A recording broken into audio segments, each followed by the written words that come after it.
looks like a soul.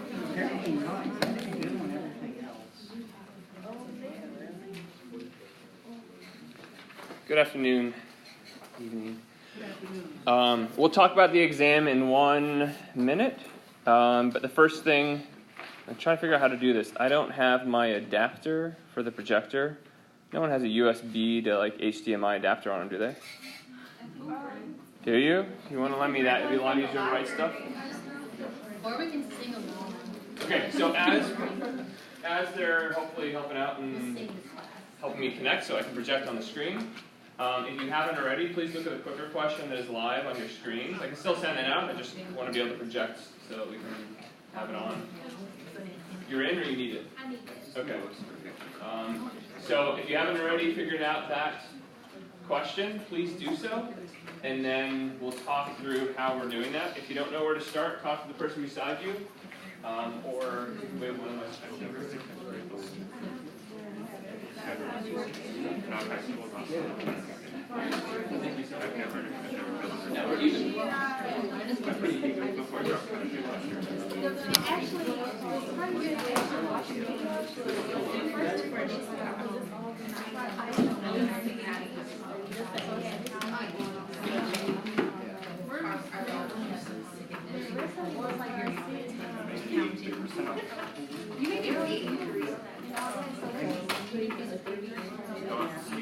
Sandra, go ahead.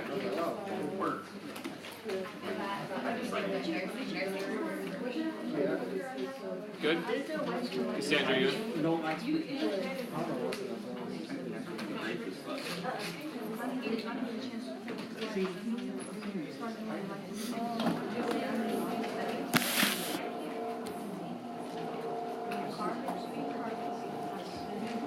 Jocelyn.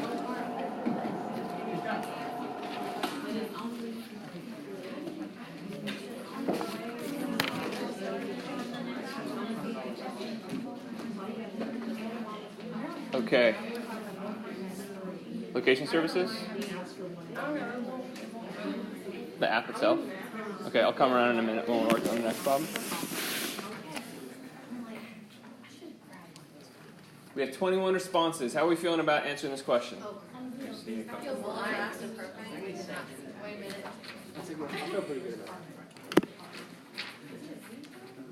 So let's start talking through it while some people are still maybe working on it. This is a really important question. That's going to be the foundation for what we're doing for the next 3 weeks in class.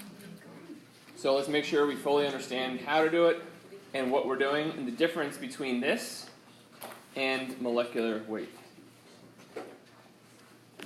So let's go ahead and start out. Who would like to start talking us through how we find the molar mass of a molecule like propane?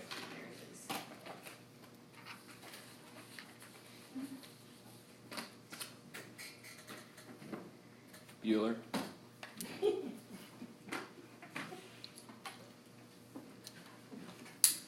Brendan, would you like to volunteer?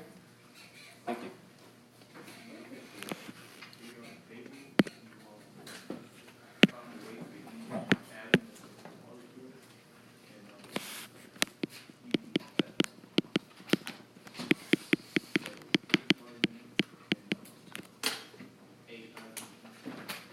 Okay, great. So 2 things you said. First one is make sure we know the weight of all the elements from the periodic table. We'll get to the units in a second. The second thing is how many of each. Have you noticed that we're giving you different representations of the same molecule? That sometimes we write it out that tells you kind of what the molecule looks like. Gives you a bit more of an idea of what the Lewis structure might look like. Other times we just say C3H8. One is easier to find the molecular weight. One is easier to think about the shape. So you will see both representations. So I like that Brendan said, well, I need to look at that and I need to then figure out how many of each element there are. So there are 3 carbons, there are 8 hydrogens. So what numeric value did you get?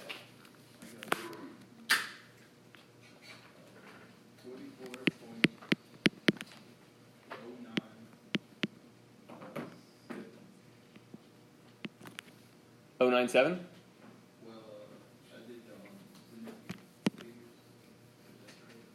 So it's going to be based off whatever periodic table you have. So if you're using the one on the wall, there's varying degrees of significant figures.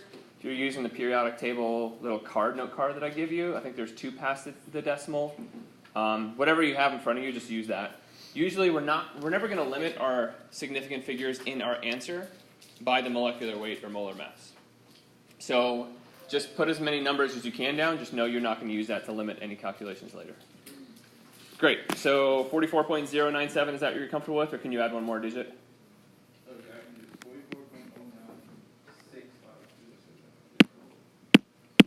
44.0965. 0965, you said? Okay. Now here's the big question. What are the units? Grams per mole.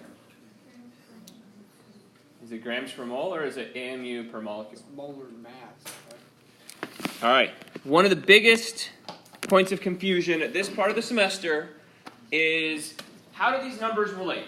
There's the molar mass, which from the name you know it has to have moles in it. So it's that much weight per mole. Okay? Does everyone follow me up to that point? Molar mass is the mass of 1 mole. So that's per 1 mole. So then let's think about that. Most of you, 2/3 of you, have completed the workshop activity on the mole. If you have lab tonight, that's what you're going to be doing at the beginning of lab.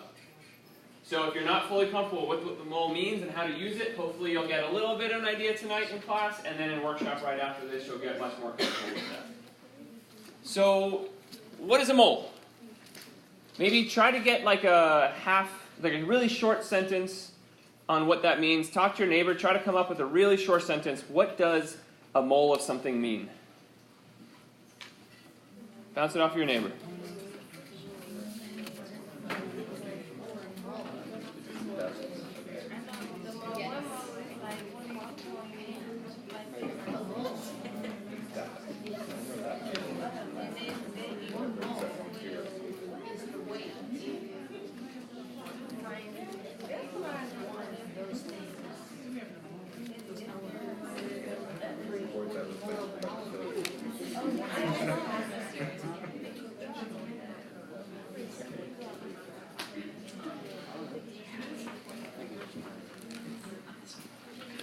All right. Does anyone feel pretty confident with the description that they came up with, or want to share that with the class to kind of help out?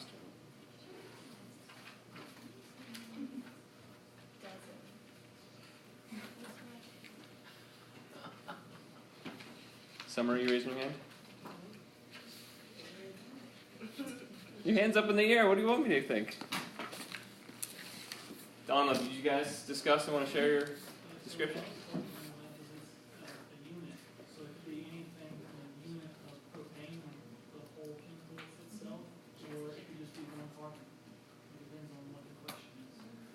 So I half agree with you. Let's try to build off of that. Does anyone want to build off of what Donald said? I couldn't hear him.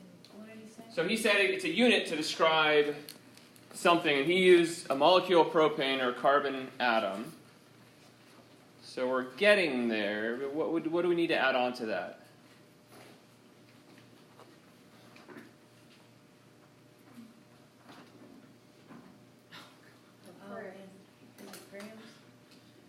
No, so the mole is a measurement of how many. If I'm describing the number of cars in the parking lot, I could say there's 62.5 dozen cars in the parking lot. Or, if I use the term mole instead, would I use the word mole to describe how many cars are in the parking lot? Like a fraction of a mole, like 0.25 moles of cars. Why? Why would I not want to use that? What's that? There's whole cars out there.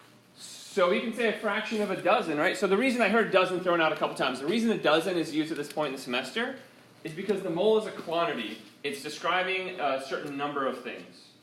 A dozen also describes a certain number of things. When I say a dozen, what does that mean? 12. It means 12. Can I have a fraction of a dozen? Is that possible? Half a dozen. Can I have half a dozen eggs? Yes. Can I have a quarter of a dozen eggs? As long as it's divisible into a whole number of eggs, yes, I can have a third. That's 4 eggs. That's okay. I can have 0.25 dozens. It doesn't mean that I have less than one thing. It means that I have a fraction of whatever that known quantity is.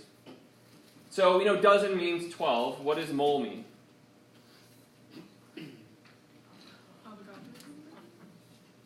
Avogadro's number. Agreed. What is that? Is it like Perfect. Say it nice and loud, Tay. a lot? A lot. Is that where you're going, Taylor?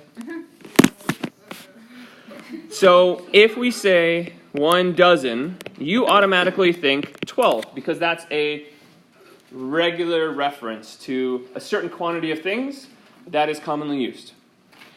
In chemistry, if we say 1 mole, that means a lot, but a very specific lot. And it's the number that Lena said, which is Avogadro's number. So they equal each other. What equals each other? The mole and Avogadro's number. Yes.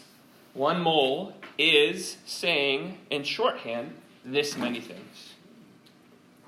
I heard some people cross describing these, that a dozen is this, I don't know, like that doesn't make sense, right? So a dozen is describing 12.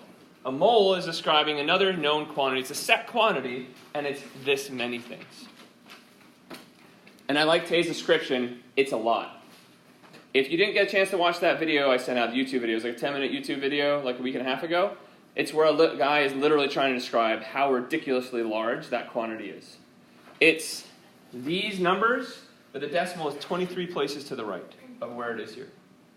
So that means that there's, after this 2, there are 20 zeros before the decimal. So what would it be? What would this number be if it was 6 billion? What's the exponent of 10 to the what is a billion? 6 is million. 10 to the 9th is a billion. So a billion would be 18. So it's bigger than a billion things. So would I use that number to describe how many cars are in the parking lot? Why? It'd be a very small.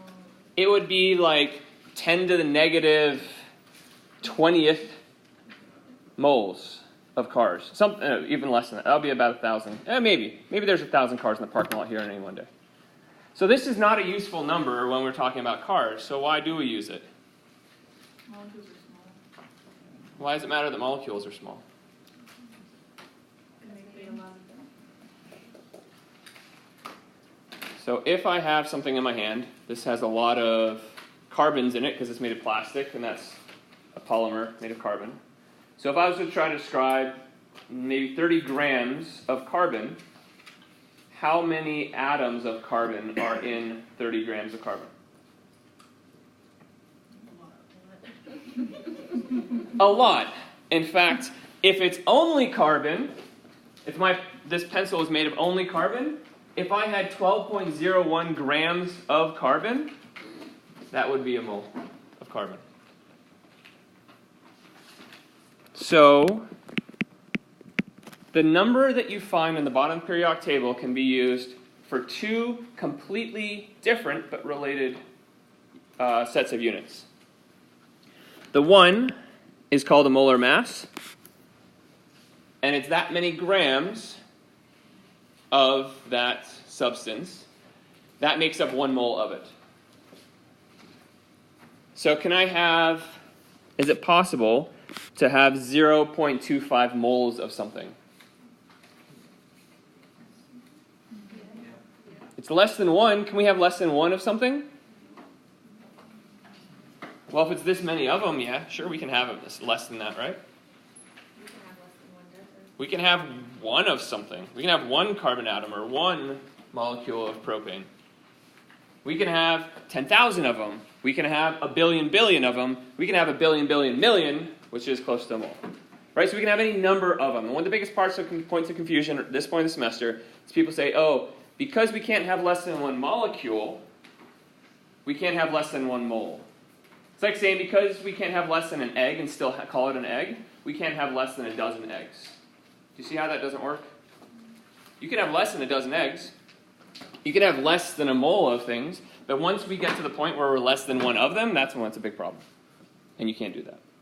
So we're going to be using this today. So this is one of the sets of units that we can use. And that one's called the molar mass because it is the mass in grams of 1 mole.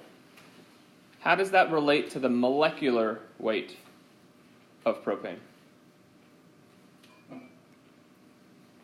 Talk to your neighbor. What is the molecular weight of propane?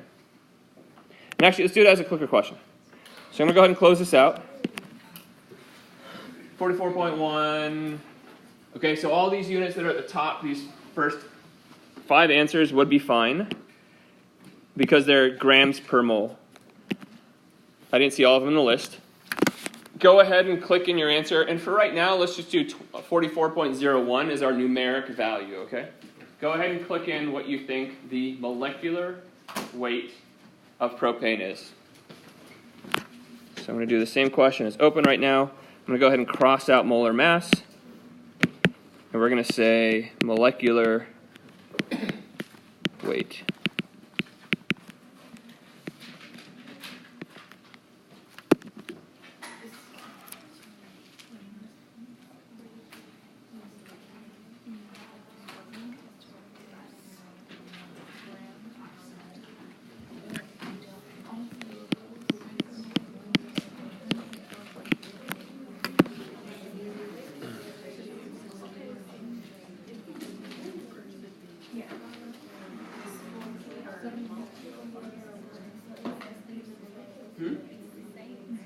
Number is the same, but the units are not.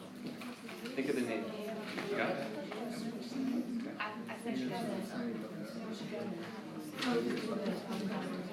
Let's do another 10 or 15 seconds. Try to put an answer in. I want you to focus on the unit because the numeric value is the same.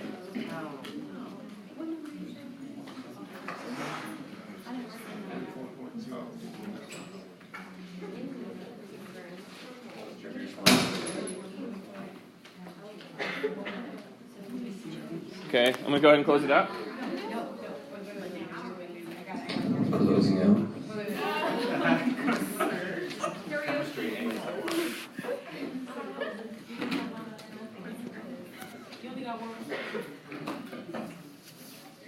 All right, almost everyone's quiet. Can I get a volunteer to describe what you would answer for the molecular weight of this compound? Okay. Measure weight in AMU, so I put 44.01 AMU. Does everybody agree? I heard some grumbling of disagreement. There's a big part that we're missing. Let's say we're halfway there. What are we missing? Sebastian? What are we missing?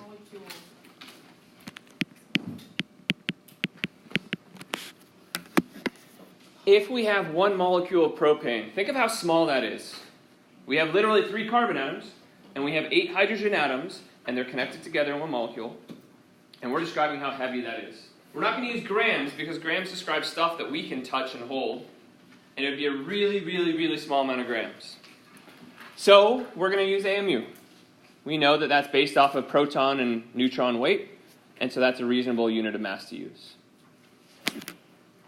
Those 2 numeric values are identical. Could I say, would it be accurate to say grams, 44.01 grams in 1 molecule?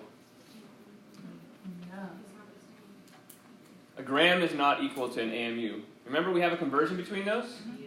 What's that conversion? Does anyone remember? 1.6606 times 10 to the 24. It's a conversion factor, so it needs units. Gram over one AMU. Okay, remember 1 AMU is this fraction of a gram. Does anyone have a calculator handy? Do you want to do 1 divided by that number and tell me what that is?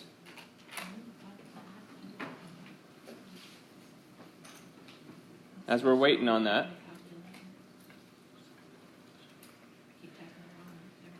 Oh, you got it?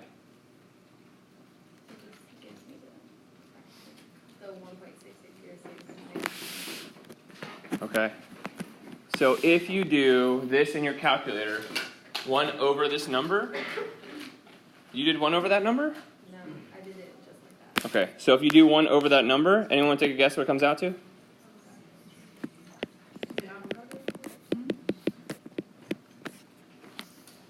This is the reciprocal of Avogadro's number. Oh, yeah. So think about that. This numeric value holds true if it's AMU per molecule, or if you have a mole of them, then it turns that AMU into grams, and it's for a mole of them. So those two are related, but don't interchange. Don't say it's that many grams per molecule, or that many AMU per mole. You're going to run in a lot of trouble. Okay, so we're going to practice using that today, and that's what your lab is using this week, that's what your workshop is this week, so there's a lot of time to practice with the understanding of a mole. That's a very large quantity of things, and that we can use these to go back and forth between two different sets of units. What types of units are we going to be able to go back and forth between if we have either the molecular weight or the molar mass? What are the types of units you can exchange between? So this is for grams to AMU, and I would even be more specific, this conversion factor allows us to convert weight from grams to weight in AMU. So how would I describe the molecular weight or the molar mass? What do those allow us to convert between? We have to say generic enough where it can apply to both.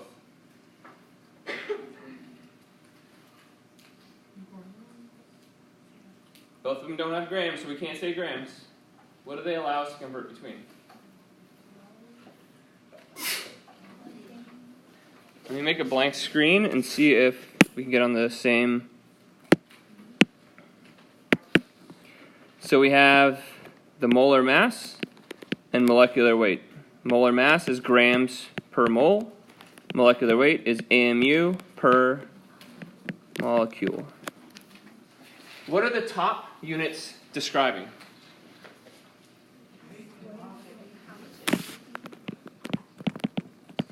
Both of them are describing weight.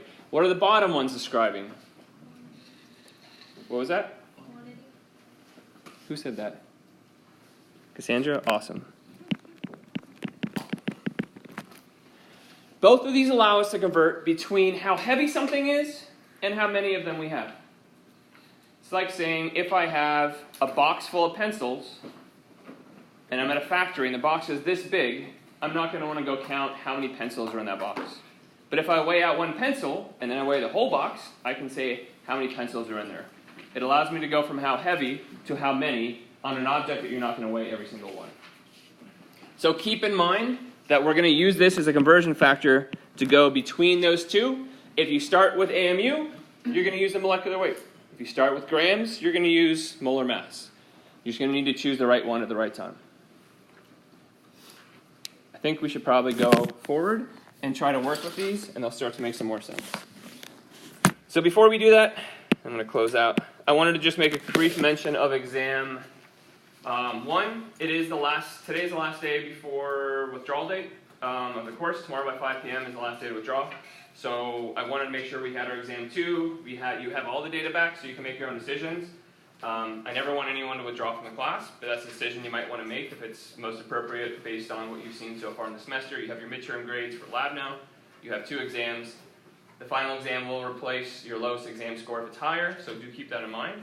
But be very realistic about what your time commitment, what time commitment you're able to make between now and the end of the semester if you need to turn something around. So exam 2 is a little bit lower scoring than exam 1. Our average was a 67.3%. I think our exam 1 was a 72 or 73%. This one did have a bit more divided distribution, so we had a number of students do very well, a number of students who didn't do very well. The final exam is cumulative, so even if you did not do great on this exam, you will need to know that by the final exam. So figure out how to look at that exam, use that as a study guide, work with your peers, work with me in order to get to a place where you're feeling better about that material. There was a bit of a difference between multiple choice and short answer. I did ask most of the polarity questions in the multiple choice, and so maybe that's where that discrepancy came out. But that's where we stand. Any questions about exam 2? Your grades are posted live on Blackboard, so they are up and you can check those out. You can see your total points from each of the 2 parts, and then your overall percentage, and that's factored into your weighted grade right now. Questions? Tay? So, where, can we come to your office to see what the correct answers were? For the I was waiting on one thing before I post the answer key, but I will post the answer key tomorrow most likely. So I will post that under Blackboard content, and then there's answer keys for our exams. So you'll be able to look and see what the correct answers are. If you do think there's any discrepancies in the grading, either because we just transcribed something wrong from your exam into the Blackboard system, or if you think something was not graded appropriately, you can bring that to my attention, and I'll relook over your exam. Keep in mind, if you do think something you might have gotten away with something, another one that you may have gotten a couple points taken off, I'm going to look at both of those. So typically, if you see an obvious error, bring it to my attention. But if it's something that's really small and you're just trying to get another half point, make sure that the rest of the exam looks good. Does that make sense? All right. Any other questions? All right. So by the end of today's class, we're going to practice some more balancing of equations. And this idea of putting it into a sentence, if you haven't noticed, I'm really big on understanding what you're doing and not just having an equation you can plug something into. So I want you to be able to do both. We're going to practice calculating the molar mass of a compound some more, and then using that to convert between weight and quantity, specifically in grams and moles. And then we're going to use that to do the opposite and go the other way around as well. So we are working from the packet that we had in last class, which is the combustion climate change one. We worked on model 1 that had the images of molecules on the front. I seem to remember I didn't quite have enough for everyone that was here that day, and I didn't bring any more print-offs, which I should have. So if you do not have one, 2 options. There's a PDF under content week 7, I think. The PDF is there. If you have a tablet you can write on. Otherwise, make sure you sit next to someone who has it, and then I'll put some of the questions up, but most of it's going to be in the packet. So we're going to go ahead and start on model 2 in a minute, but let's ask a couple of quicker questions first to make sure that we're all on the same page. So we have the first clicker question up. This is not in the packet, but once we finish these 3 or 4 questions, then we will start on model 2.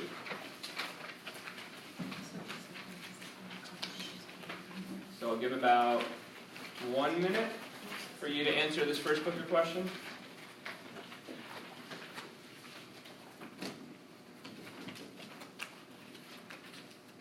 And I do want units. So if you're not sure which, flag one of us down. We can try to help steer you in the right direction.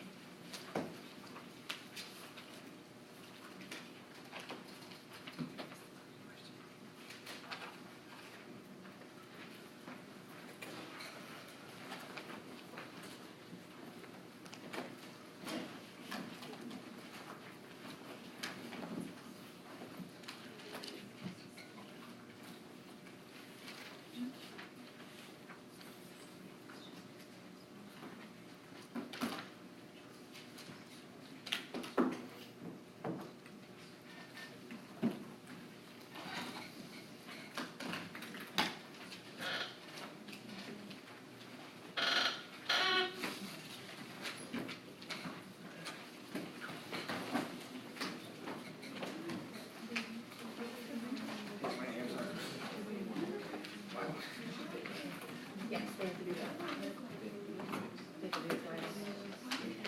25% error, they can do it that time. Because then you don't have 22, they don't do it anymore. They need to do those. No.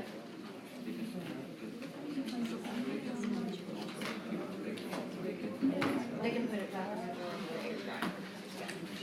My students put it back. There's plenty of time.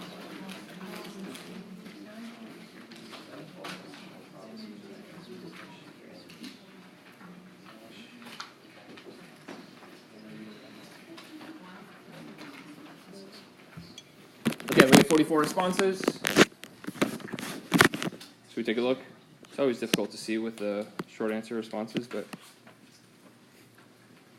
okay, so we have things that look identical except for spaces. So if we're talking about the molar mass, do we need to have the mass, right? Do we need to put per mole? Absolutely. So, question is why? Why do we need to have per mole? What do we use the molar mass for?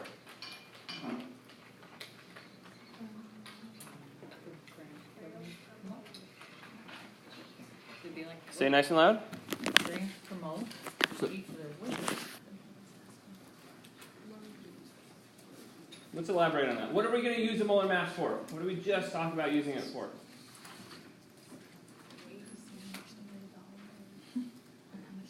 So grams is weight. What is mole? Quantity. So what can we do with a conversion factor that has both?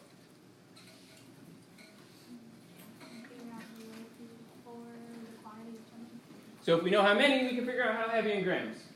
If we know how heavy in grams, we can figure out the quantity in moles. If you just say it's this many grams, it's like, okay, I have grams. I don't know what to do with that. That's just a certain amount of something in weight. That's not a ratio. So this is a conversion factor. So conversion factors all have to say the unit you're going from and to. Every conversion factor you use in your life will have to have two sets of units. And I actually don't love the fact that we can't write it out. I would love to see writing it like this. Does this look more like a conversion factor than when they're side by side? Yes. Okay. So if you want to think about it, we're going to use it when you write it down, it's going to look like this. But in the clickers, you can't write it down that way. Would it be wrong to say this, to have the 1 on the bottom there? No, that's great. That actually maybe even helps. Sometimes we simplify and we just say 16.043 grams per mole. But that means grams per 1 mole. So if I have 2 moles, how heavy is it? 36. If I have 2 moles, it means that it's twice as heavy as this. If I have half a mole, it's 8 grams. Right? So this proportion holds true no matter how much I have. So let's go ahead and do the same thing for carbon monoxide. What is the molar mass for carbon monoxide?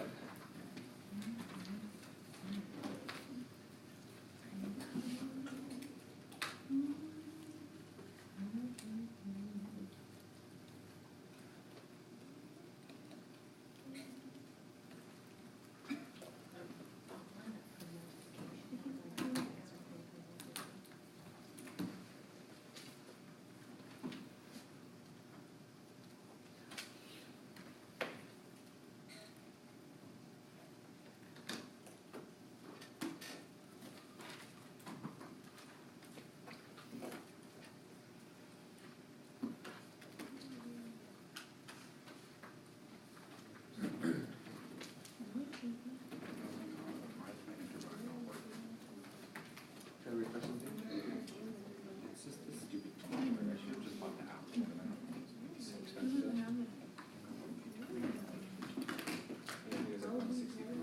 But it's awesome.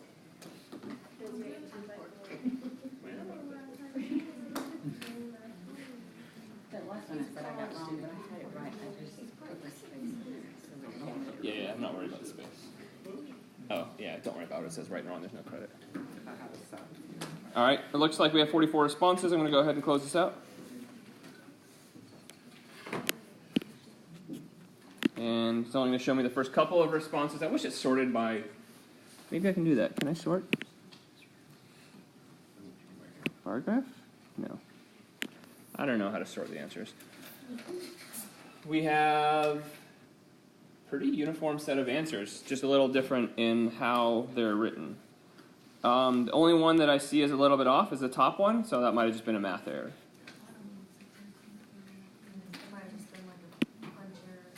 Yeah. Calculator error. So, how do you feel about finding the unit of molar mass? Let's do one clicker question with that.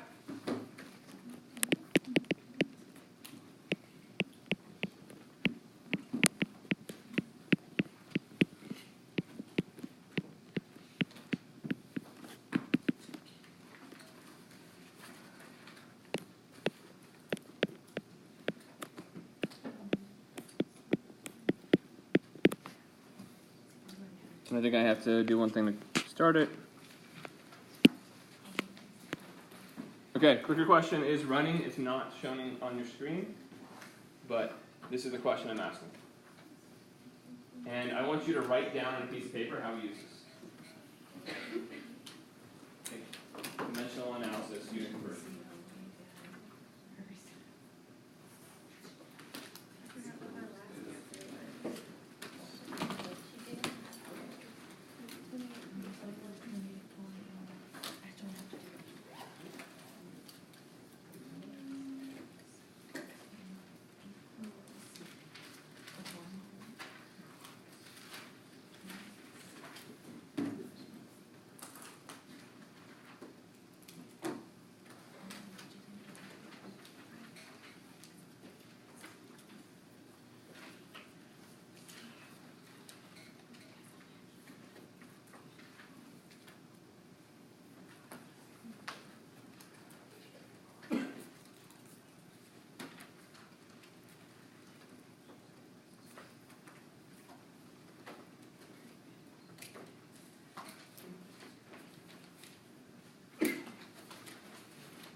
Okay, so we have a lot of people that have written stuff down. Let's talk about the approach. If we're doing this as dimensional analysis, what's our first step? Always. Start with the starting quantity. Figure out what is the quantity we're starting with, what are the units, and then what are we going to. So what is the quantity we're starting with here?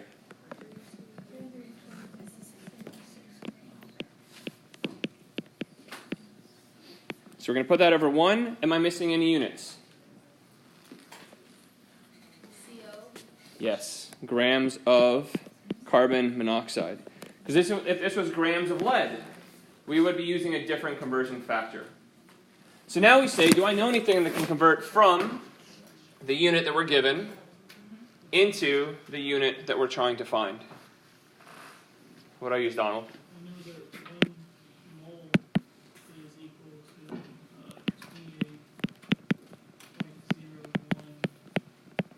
grams. So we just answered this question, right? We just found a conversion. We calculated a conversion factor for how heavy 1 mole is. So before we do any calculations, is this more or less than 1 mole of carbon monoxide? It's more. It's amazing how many people forget to do that step, and then they end up accidentally putting their conversion factor upside down and getting a number that makes no sense.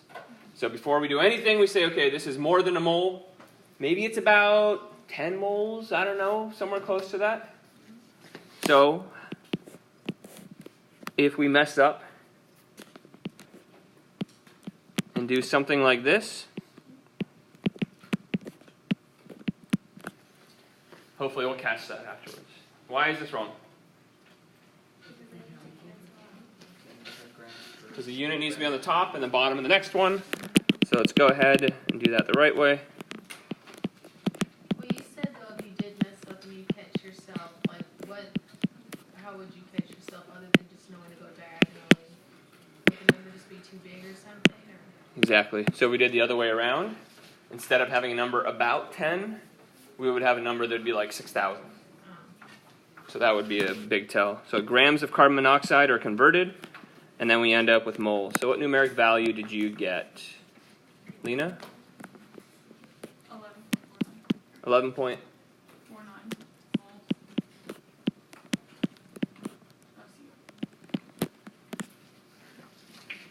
So this conversion factor that we just started using allows us to say, well, I know how heavy it is. I wonder how much I have. This allows us to say, for every 1 mole, it's this heavy, and that ratio will hold true. So we're able to figure out what the quantity is of carbon monoxide. Could you figure out how many individual molecules there are? How do we go from how many moles to how many molecules?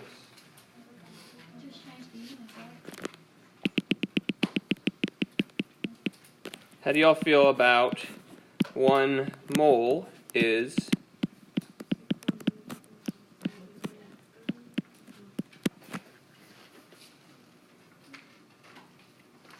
we know that a mole is equal to this many of them.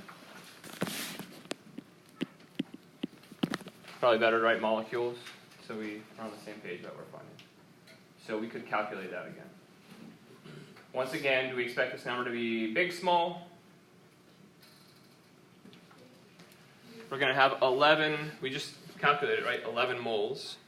So we should expect to have a pretty big exponent. We need to keep that in mind when we're doing a calculation. Okay, let's go ahead and jump into Model 2. It asks you to start with carbon monoxide, and it's looking at an equation. It gives you the grams. So go ahead and start on Model 2. I'll give you about 10 minutes, but that 10 minutes needs to be really well spent because we only have half an hour left of class. So I want you, if you get stuck, to not spin your wheels for too long. Call one of us over. And we'll walk through the questions in 10 minutes, maybe even a little less.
Yeah, after we did the test on my paper, we got shuffled.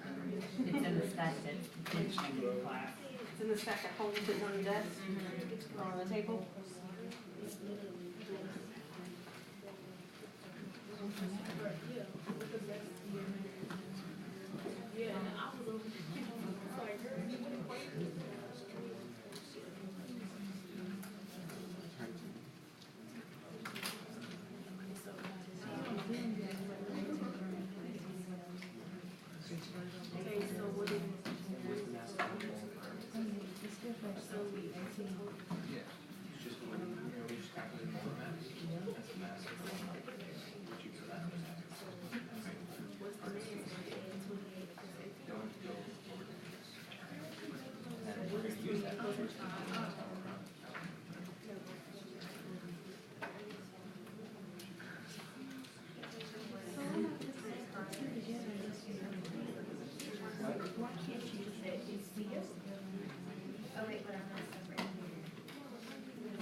It's based on how much you did in the last.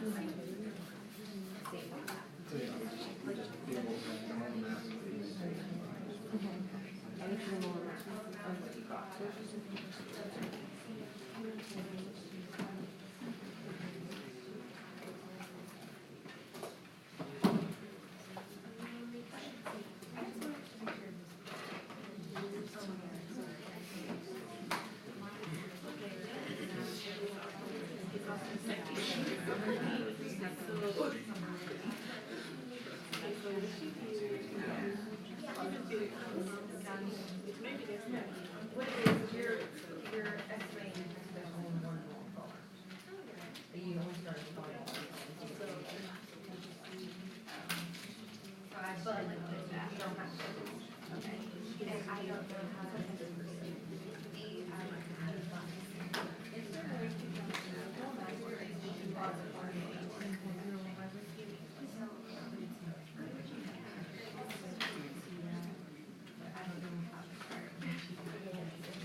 Okay, let's go ahead and talk through some of these problems y'all been working on.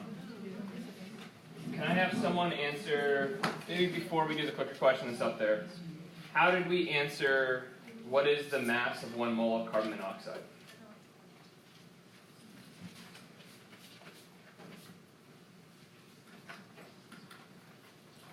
Y'all are really excited about this stuff.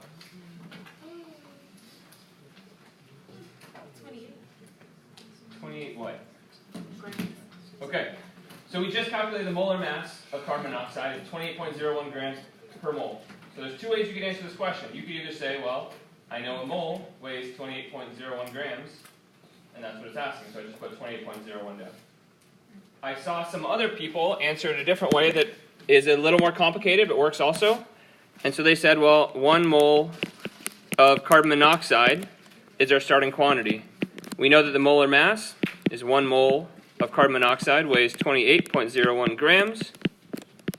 And so that is 28.01 grams of carbon monoxide is the mass of 1 mole. That's how you start to apply the molar mass. For this problem, you didn't necessarily need to do that, but that's good to start thinking about how to use it as a conversion factor. What is the mass in grams of 1 mole of water? Okay.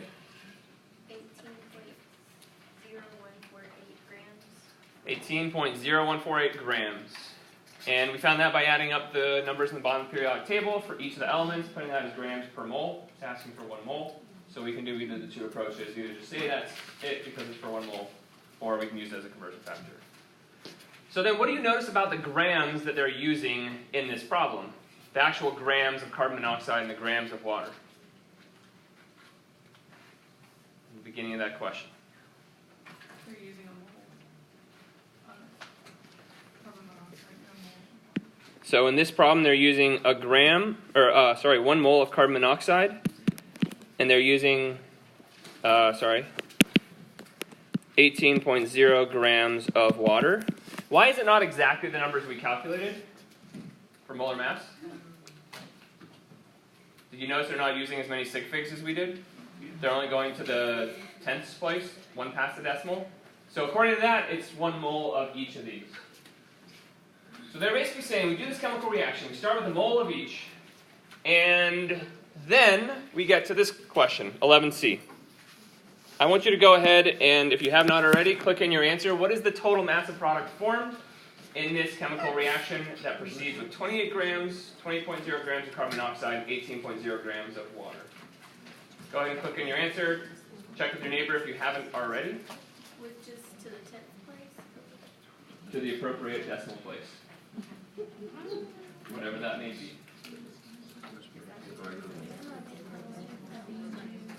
If you don't remember your sig fig rules, it's a good time to start going back and rechecking.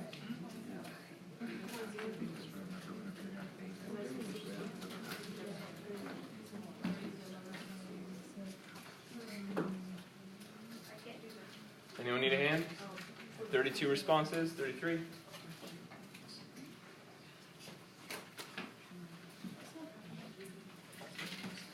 Okay. I'm going to go ahead and take a look at the numeric answer.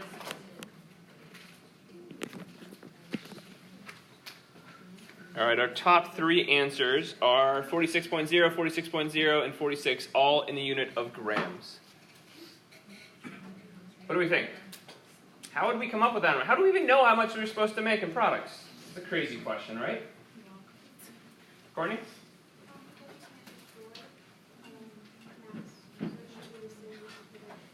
Can you say it one more time a little bit louder? Great.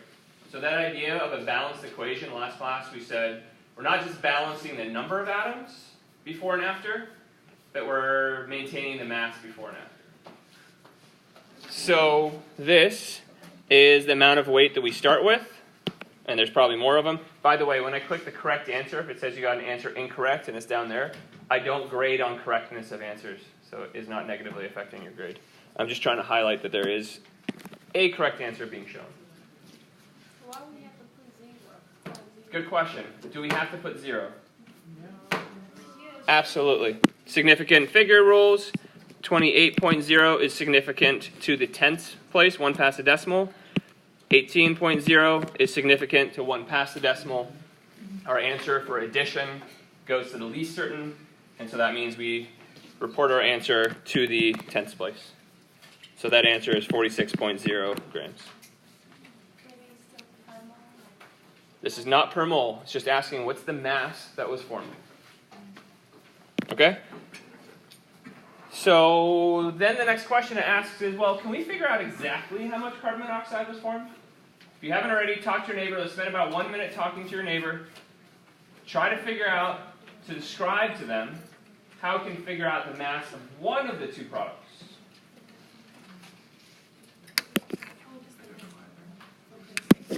So then talk to someone who might have a different idea.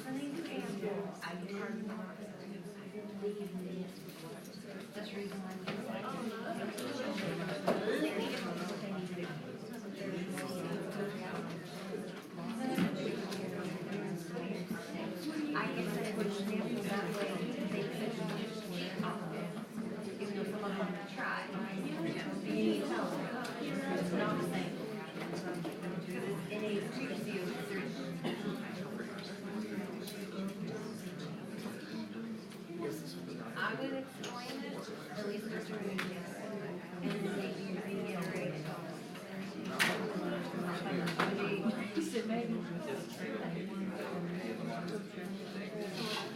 For example, re-explain it to you on the days you need it. Okay. That way you can reiterate those.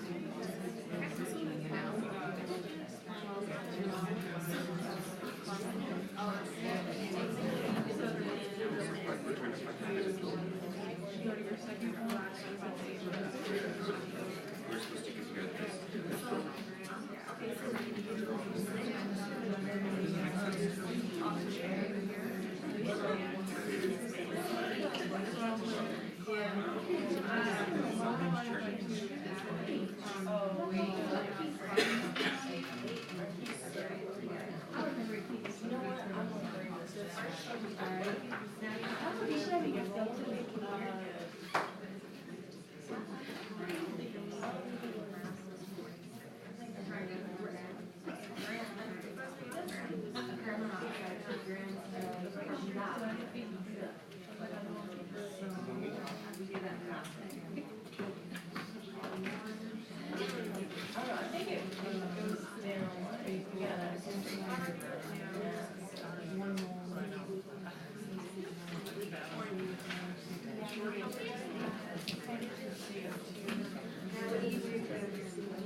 Okay.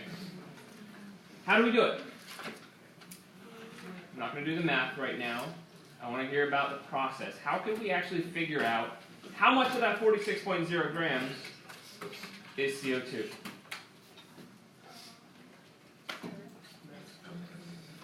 What are we thinking? How can we do that? If you've been in the lab, you might have some ideas.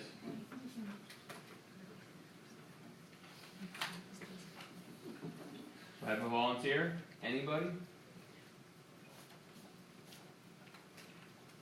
Donald? I know we have to start by balancing the equation. Okay, so I think this one does tell us that it is balanced. Is that right? I think the beginning of the question says this is balanced. So if we know it's balanced, how does that help?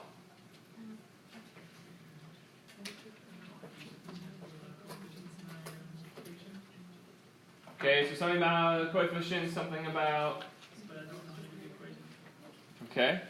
Courtney, you want to share your thoughts?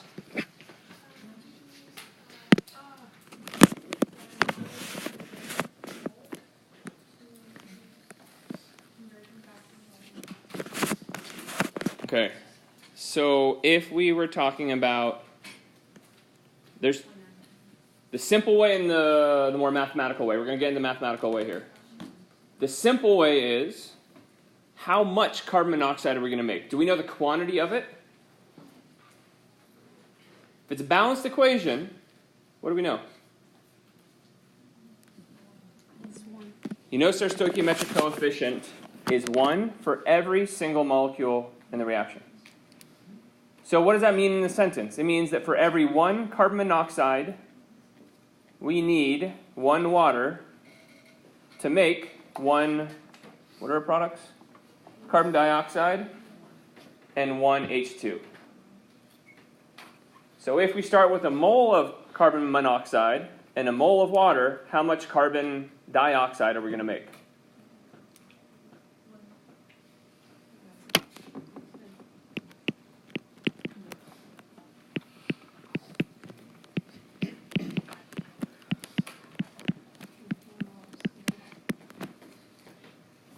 For every single relationship in that equation, in this equation, everything is 1 to 1. So if we use up 1 mole of carbon monoxide, we can make 1 mole of CO2. If we start with 2 moles of carbon monoxide, we could make 2 moles of CO2, potentially, if we have enough of everything. So if we know that we make 1 mole of CO2, can you tell me how heavy a mole of CO2 is? Is that something you guys can figure out? Okay, so that's one way to answer this question. What's a more mathematical way to answer this question? Have we been doing this yet? So if we have 28.0 grams of carbon monoxide, we have 1 mole of carbon monoxide is 28.01 grams of carbon monoxide. Does everyone agree there? So that's how many moles of carbon monoxide we have. For every 1 mole of carbon monoxide, how many moles of CO2 do we make? 44.009. Careful, you're mixing units of mass and quantity. So if we make 1 mole of CO2 for every 1 mole of carbon monoxide, then this allows us to use a balanced chemical formula in a sentence to say that we can convert from how many of one to how many of the other. How many reactants for how many products are made. But once we do that, the question asks, what is the mass of it? So how do we get to mass at this point in the equation? Can you convert from how many CO2s to how heavy they are? How do we do that?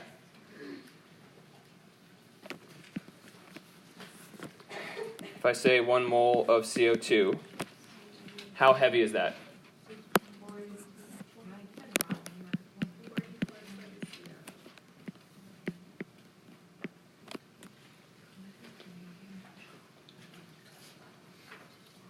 So let's talk about it as a sentence. We have this much carbon monoxide. We want to know how many carbon monoxides are there. We can use the molar mass to find out how many there are in terms of moles. And we know that for every 1 CO, we make 1 CO2, which means it's true for a mole of CO and a mole of CO2. We could have 50 and 50 here. It doesn't matter, right? The ratio is what's really important. For every 1, we create 1. And then if we know how many CO2s we have, we can figure out how heavy that CO2 is because we know how heavy every 1 mole of CO2 is. Okay? So, through other questions, would it be easier to just do all these steps to convert it? Or Absolutely. can you This is a question that's a softball setup just to see how it goes because you're not ever going to have 1 mole with 1 mole with 1 mole with 1 mole, ratio-wise, and you're never going to have just 1 mole of each of the starting quantities. Exactly. It's going to get a bit more intense. Do you want to kill that, Sam? Yeah. Thank you. Okay. So we can answer this 2 ways. If it was 1 mole, 1 mole, 1 mole, 1 mole, it just happens to be everything is super nice, so we can say, well, I know that a mole of carbon monoxide weighs 44.0 grams. But that's the only time this is ever going to work in your life that easy. Are you starting to see why I got you to set up conversion factors in a very methodical and logical way? This is one of our easier questions. And it has 3 conversion factors. Okay? So let's practice. We have 2.5 weeks to practice on this before the next exam. So we're good, right? Is it just 3 exams and then the final? correct. 3 exams and then a final. So go ahead and work on questions 12 through 14 in your packet. If you finish, keep going. But this is really important that if you get stuck, flag one of us over. We can help you move forward.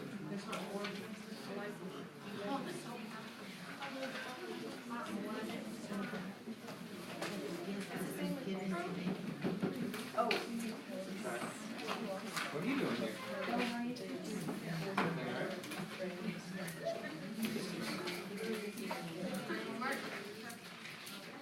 Oh, yeah, you did.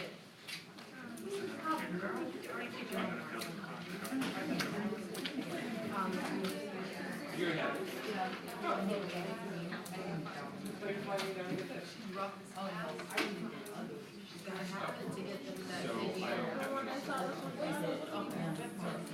It's digital online.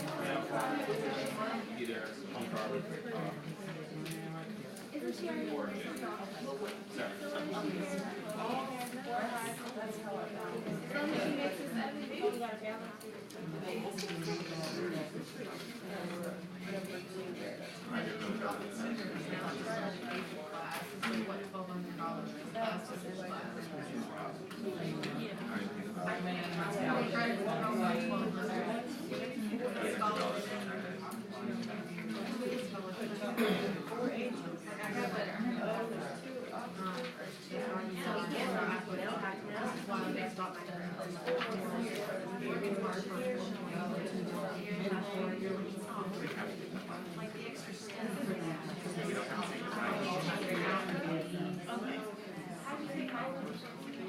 So much.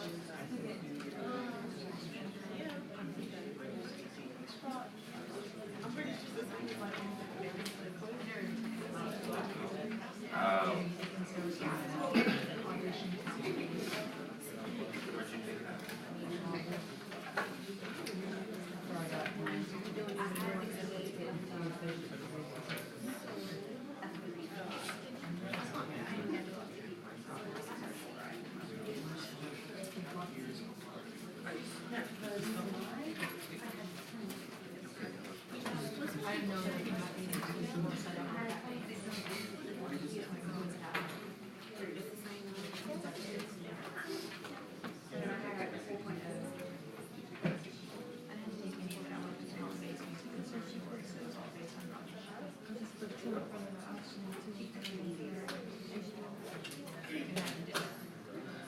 But I did have to say RA, French, German, Italian, English.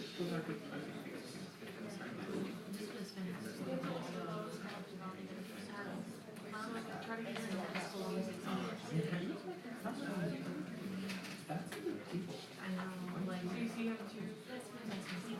know, like, I'm like, why am I doing that? big deal. I have a master's, I should, like, win my doctorate. Or was she saying, I don't know. It's like that one guy in the program. Wait, what? What?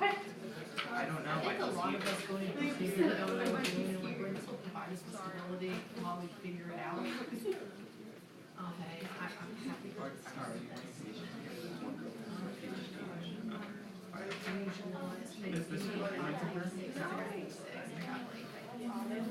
I'm making different I thought I was gonna make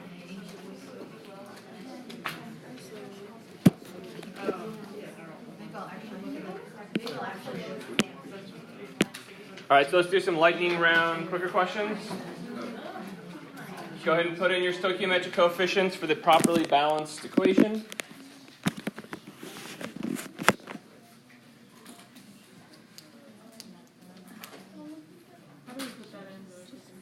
So just the numbers. If it's 1, 1, 1, 1, just type in that and hit send.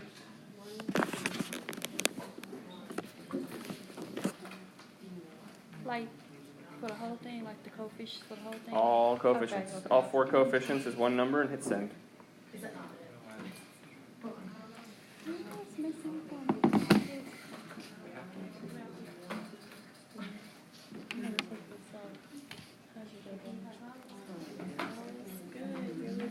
All right, we have 40 responses. We all on the same page. 90% of us are on the same page here.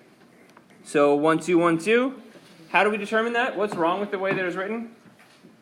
I think we're all... So I think I saw across the board people are trying to describe the number of atoms you start with and end with weren't the same. So we have to make sure they have the same number of atoms on both sides of the equation because you're not, as Courtney said earlier, not creating mass from something that's not there. So what about the sentences down below? Can I get 4 volunteers to fill in or to read each of the 4 sentences? Sevastier's 1. Morgan's 2nd. Who's our 3rd? Cassandra is our 3rd. One more. One more volunteer for the 4th of the... There's 4 question statements right there in a row. Jocelyn. All right, go ahead, Sebastian. 1 molecule of methane reacts with 2 molecules of oxygen to produce 1 molecule of carbon dioxide and 2 molecules of water. Fantastic. Morgan? 5 molecules of methane react with 10 molecules of oxygen to produce 5 molecules of carbon dioxide and 10 molecules of water. Great. 1 mole of methane reacts with 2 moles of oxygen to produce 1 mole of carbon dioxide and 2 moles of water. Fantastic. And Jocelyn? Half a molecule of methane reacts with 1 mole of oxygen. Whoa. Slow down. Can you say it? Can you say this sentence again? I think you mixed up 2 words you didn't mean to mix up. Can you start at the beginning? 25 moles of methane reacts with 1 mole of oxygen to produce 25 moles of carbon dioxide and 1 mole of water. Great. Because the thing that you accidentally said, at least I think I heard you say, was half a molecule of. Okay? And that is one of the pitfalls that we get into. We either have, the first 2 sentences are about molecules. And you can have whole numbers of molecules. You have to have whole numbers of molecules. You can't have fractions of molecules. But you can have fractions of moles. And that's what those sentences are trying to get at. So if we are using those sentences, we can now generate tons of conversion factors. So any one of those sentences can be used to generate conversion factors. If we have this much starting material, how much product can we make? And we're going to be comparing all those individually. Carmen, do you have a question? Yes. Why is it 10 and not 8 for the molecules for oxygen on B? I'm a little slow, so help me out. So in B, it's a 2-to-1 ratio, right? So if we have 5 molecules of methane, you need twice as many molecules of water. 5 to 10. All right, so we've gone through all those. We still have a minute. Let's flip to questions. Exercise. Where are we at? The one that has balancing. Can I see this for a sec?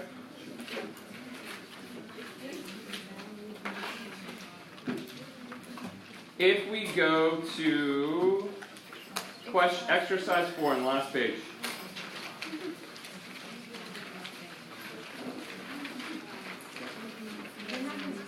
What's very different about question 4 on the last page? So those equations have charges.